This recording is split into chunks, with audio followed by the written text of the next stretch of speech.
আসসালামু আলাইকুম। আশা করি সবাই ভালো আছেন। আমার সামনে দেখতেছেন কিছু লোক কাজ করতেছে। আর ওয়েদারের অবস্থাটা ফুটেজ দেখে বুঝতেছেন কেমন। আজকের ওয়েদারটা হচ্ছে এত পরিমাণ যে গরম পড়তেছে, যা বলার মতো না। এটা হচ্ছে বাড্ডা নতুন বাজার সাইড, 100 ফিট রাস্তায়।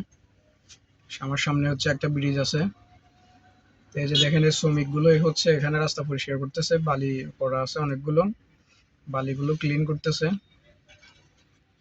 এই গরমের ভিতরেও দেখেন, গরম তাদের কাছে হার মেনে যাচ্ছে। এই মহিলাদেরকে দেখেন, এরাই হচ্ছে প্রকৃত খেটে খাওয়া মানুষ। যারা গ্রাম অঞ্চলে থাকেন, ওই সমস্ত মহিলাদেরকে যদি রোদ্রের ভিতরে একটু বাইরে যেতে বলা হয়, তারা বলবে যে পারবো না, তোমার সংসার করতে পারবো না। আর এই মহিলারা দেখেন, এই রোদ্রের ভিতরে এত পরিমাণ রোদ, মানে আমি নিজে ফ্যানের তলে বসে আছি, তারপরেও আমার সহ্য হচ্ছে না।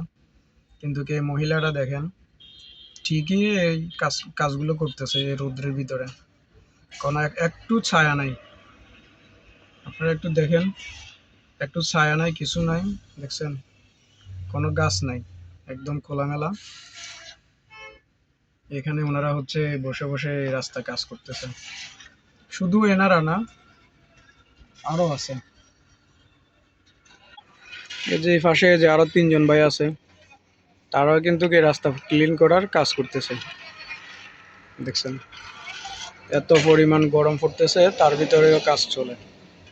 তারাই হচ্ছে প্রকৃত খেটে খাওয়া মানুষ।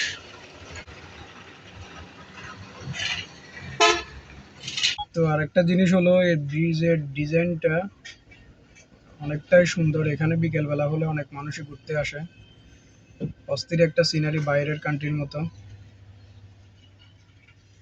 এটা হচ্ছে অ্যান্ড্রিল ব্রিজ বলি আমরা, এটা নতুন ব্রিজ বলে আর কি। বাড্ডার নতুন বাজার থেকে নতুন ব্রিজ বললে দেখিয়ে দেয়। আর এই পাশটা হচ্ছে যাই বসুন্ধরা সিটির, তাদের জায়গা। আসলে সুন্দর একটা জায়গা। আর এই মানুষগুলোকে দেখে আসলে খুব মায়া লাগে, এত গরমের ভিতরেও তারা কাজ করতেছে।